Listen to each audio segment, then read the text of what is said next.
Welcome student in my YouTube channel chemistry by doctor Amit Sharma में। तो आज हम यूनिट 4 का एक दूसरा important topic soda lime method जिसको हम कवर करने वाले हैं। इसके ऊपर थ्योरी भी आती है, केमिकल रिएक्शन और न्यूमेरिकल भी इसमें बनता है। तो ये जोलाइट से भी ज़्यादा इंपॉर्टेंट मेथड है, तो इसको पढ़ते हैं हम soda lime method. Soda lime method is also known as lime soda process. होता क्या है, तो lime soda lime process is used to remove temporary as well as permanent hardness of water. It is one of the most important method to remove temporary as well as permanent hardness of water. It can also remove acidic impurities and impurities of colored ion. जो जोलाइट की drawback थी कि जोलाइट acidic impurities को और coloured ions को remove नहीं कर पा रहा था, तो ये उनको भी रिमूव कर देता है।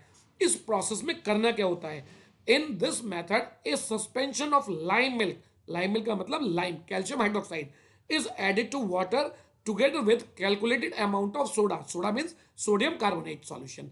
तो इसका मतलब इस प्रोसेस के अंदर हम लाइम और सोडा की एक कैलकुलेटेड क्वांटिटी के मिक्सचर को वाटर में ऐड कर देते हैं, जो टेम्पररी परमानेंट एसिडिक इंप्योरिटी और कलर आयन को रिमूव कर देता है। The process can be classified into two parts. Temperature के बिहार पर इसको दो कैटेगरी में हम डिवाइड करते हैं। कोल्ड सोडा लाइम प्रोसेस, तो the process which takes place at room temperature is called cold soda lime process. It involves the mixing of calculated quantity of mixture of soda lime with water at room temperature.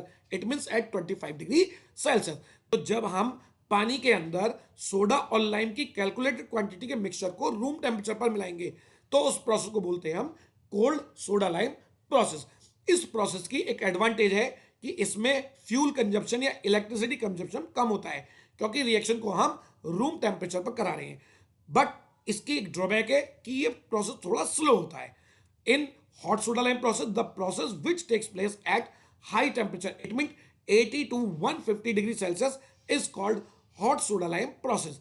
तो इसमें क्या होता है कि जो sodium soda और lime की calculated quantity water के साथ मिक्स की जाएगी, वो 80 to 150 डिग्री सेल्सियस पर हम मिक्स करते हैं। तो the process which takes place at 80 to 150 degree Celsius is called hot soda lime process. It involves the mixing of calculated quantity of mixture of soda and lime with water at 80 to 150 degree Celsius temperature. तो इसमें water को hot करने की वजह से reaction fast हो जाती है, पर लेकिन वाटर को गर्म करने के लिए फ्यूल या इलेक्ट्रिसिटी का खर्चा बढ़ जाता है।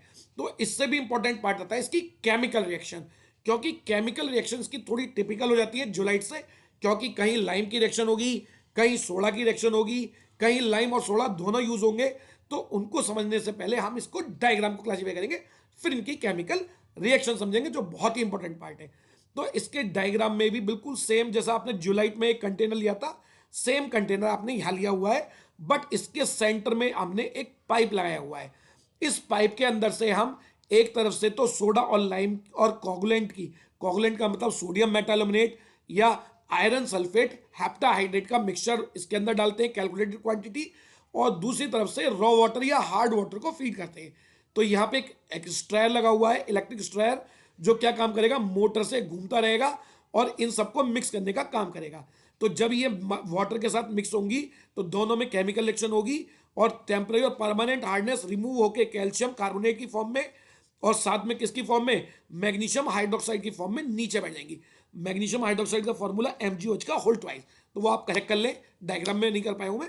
तो ये सारी इंप्योरिटी नीचे बैठ जाएंगी और वाटर प्यार होके कहां से, वुड फाइबर से फिल्टर होके ऊपर आ जाएगा, और यहां से हम फिल्टर्ड और सॉफ्टन वाटर को यूज करेंगे। तो अब इसमें कौन कौन सी केमिकल रिएक्शन होती है, तो the chemical reaction takes place are as follows. इसमें हमने केमिकल रिएक्शन को चार पार्ट में डिवाइड करेंगे। चार पार्ट में आसानामय हो जाएगी। सबसे पहले temporary hardness, second one permanent hardness, third one coloured ions, fourth one acidic impurities. तो चार पार्ट में करेंगे, पर जब न्यूमेरिकल कराया हुआ है आपको और वीडियो पड़ी हुई है न्यूमेरिकल की, तो वो पांचवा भी आता है एक्सेप्शन, पर थ्योरी के टाइम पर हम केवल चार पार्ट में डिवाइड करेंगे। तो first part, it can remove temporary hardness of water. तो temporary hardness is due to the presence of calcium bicarbonate and magnesium bicarbonate.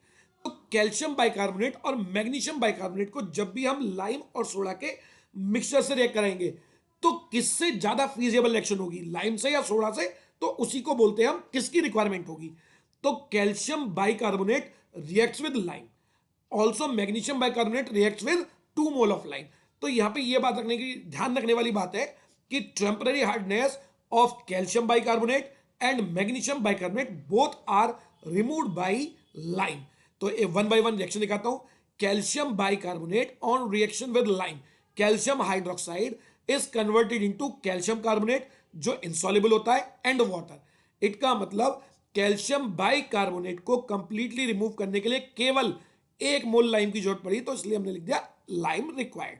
Similarly magnesium bicarbonate को कंप्लीटली रिमूव करने के लिए 2 मोल लाइम की जरूरत पड़ेगी, क्योंकि इसको रिमूव करने के लिए 2 कैल्शियम कार्बोनेट बनेंगे जो पीपीटी होता है, मैग्नीशियम हाइड्रोक्साइड बनेगा जो वाटर में इंसॉल्युबल होता है, और इस तरीके से 1 mole of magnesium bicarbonate completely removed by 2 mole of lime.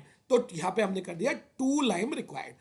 तो यहां पे एक 2 नंबर का क्वेश्चन आता है, why magnesium bicarbonate requires 2 mole of lime in soda lime process, because 1 mole of magnesium bicarbonate are completely removed by 2 mole of limes. और ये reaction आप दिखा देंगे।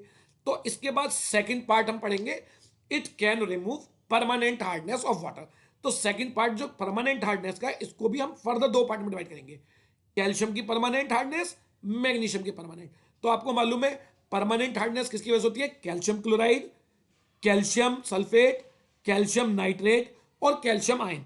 पर रिएक्शन हम केवल 2 दिखाएंगे, कैल्शियम क्लोराइड की और कैल्शियम सल्फेट की। तो जब भी आप कैल्शियम की परमानेंट की रिएक्शन करेंगे तो आप सोडा को यूज करेंगे। तो calcium permanent hardness can be removed by using soda. तो सोडा का फॉर्मूला होता है Na2CO3। तो calcium chloride plus sodium carbonate is converted into calcium carbonate जो पीपीटी होता है और सोडियम क्लोराइड जो वाटर में सॉल्युबल होता है। तो इसका मतलब कैल्शियम की परमानेंट हार्डनेस को रिमूव करने के लिए हमें केवल किसकी रिक्वायरमेंट हुई, सोडा की। Similarly calcium sulphate on reaction with soda is converted into calcium carbonate जो पीपीटी होता है एंड सोडियम सल्फेट जो वाटर में निकल जाएगा। तो इस तरीके से आपने देखा कि कैल्शियम की परमानेंट हार्डनेस को रिमूव करने के लिए केवल किसकी जरूरत पड़ रही है, सोडा की। अब बात करते हैं मैग्नीशियम की हार्डनेस।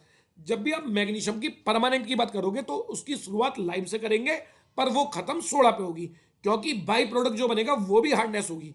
तो magnesium chloride on reacting with lime is converted into magnesium hydroxide which is a precipitate, but it also converted into calcium chloride which is a problem।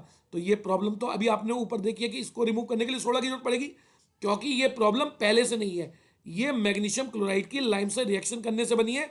तो इसको रिमूव करने के लिए मुझे सोडा की जरूरत पड़ेगी, और देखो ये रिएक्शन फिर से रिपीट होकर आ गई है और ये रिमूव हो जाएगा। इट मीन्स मैग्नीशियम क्लोराइड को कंप्लीटली रिमूव करने के लिए मुझे लाइम एंड सोडा दोनों की जरूरत पड़ी, इसलिए मैंने यहां दोनों रिएक्शनों को एक साथ करके दिखा दिया, लाइम एंड सोडा रिक्वायर्ड।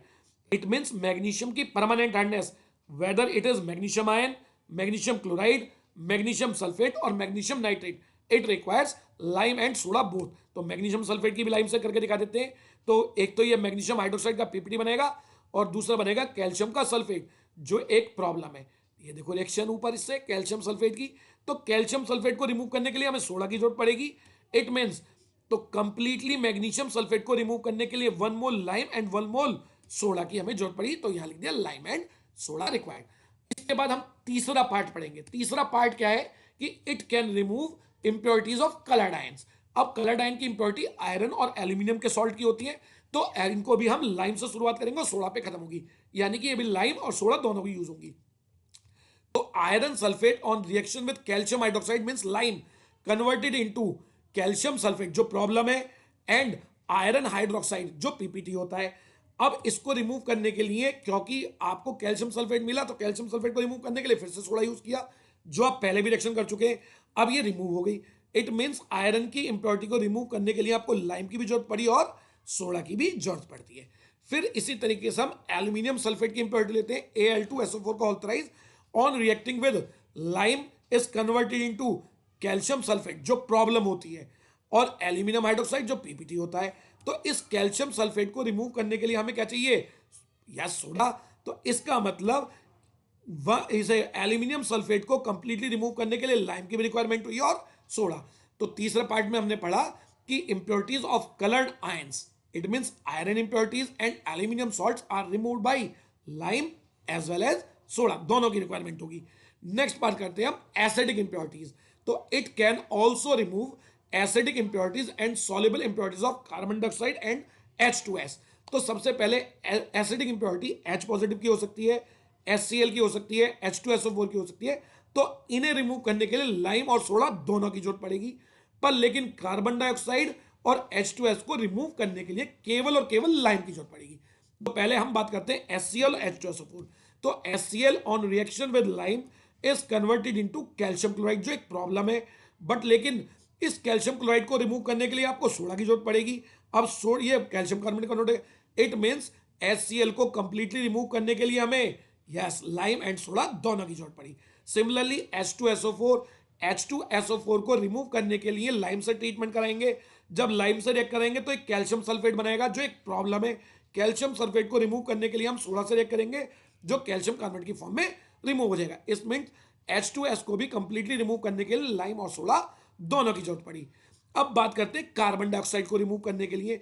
तो कार्बन डाइऑक्साइड केवल और केवल लाइम से रिमूव हो जाएगा, क्योंकि carbon dioxide on reaction with lime is convert into insoluble calcium carbonate. तो ये स्पेशल केस आ गया है, केवल लाइम से रिमूव हो गया। Similarly hydrogen sulphide on reaction with lime is convert into calcium sulphide. तो ये भी कंप्लीटली रिमूव हो गया है। तो यहां भी लाइम की ही रिक्वायरमेंट हुई।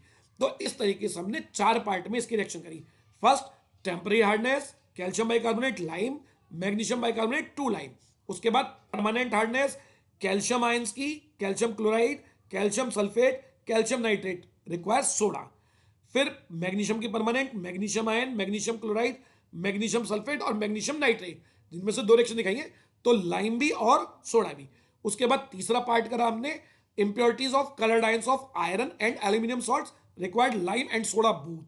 फिर हमने पढ़ा acidic impurities H positive, HCl और H2SO4। तो रिएक्शन HCl और H2SO4 कराई, lime and soda both. And special soluble impurities of carbon dioxide and H2S only requires lime. तो ये रिएक्शन रहती है। न्यूमेरिकल के टाइम पे आपको एक्सेप्शन की भी जरूरत पड़ती है, तो वो न्यूमेरिकल वाली वीडियो में आप जाके देख सकते हैं। तो डिस्क्रिप्शन में मैंने इसके लिंक डाल दिए पहली वीडियो के, तो यूनिट 4 में भी जाके आप चेक कर सकते हैं न्यूमेरिकल के रिगार्डिंग। तो एडवांटेज, अब इसकी क्या एडवांटेज है प्रोसेस की? तो it is very cheap and economical. It can remove temporary and permanent hardness. It can also remove acidic impurities and iron and magnesium ion. It means colored impurities. Less amount of coagulants will required. थोड़ी amount में coagulant की जरूरत होती है। Disadvantage, अब इसका क्या disadvantage है? आप देख रहे हैं बार बार रिएक्शनों में पीपीटी बैठ रहा है, कैल्शियम कार्बोनेट का, मैग्नीशियम हाइड्रोक्साइड का। तो इस तरीके से बहुत सारा स्लज इकट्ठा हो जाता है। उस स्लज को डिस्पोज आउट करना एक बहुत बड़ा टास्क होता है। तो careful operation and skilled supervision is required in this process, क्योंकि आपको मालूम है calculated quantity of lime soda add करना है, तो वहां पे हमें एक स्किल्ड पर्सन की जरूरत पड़ेगी केयरफुल ऑपरेशन के लिए। Formation of large amount of sludge, क्योंकि बहुत सारे पीपीटी बनना है, तो उसको कहां डिस्पोज करेंगे, ये बहुत बड़ी प्रॉब्लम है। And also soften water from this process can not be used in boilers. तो जब इसको हम इंडस्ट्री में बॉयलर में यूज नहीं कर पाएंगे, तो ये इसकी एक बहुत बड़ी डिसएडवांटेज होती है। तो होप आपको ये वीडियो अच्छी लगी हो, तो मेरे चैनल को लाइक करें, वीडियो को लाइक करें, कमेंट करें, शेयर करें, सब्सक्राइब करें और बेल आइकन को प्रेस करना ना भूलें, ताकि आने वाली वीडियो के नोटिफिकेशन आपको मिलते रहें। और आप मुझे प्लीज कमेंट करके बताएं कि आपको नेक्स्ट वीडियो किस टॉपिक पे चाहिए। Okay, thank you students.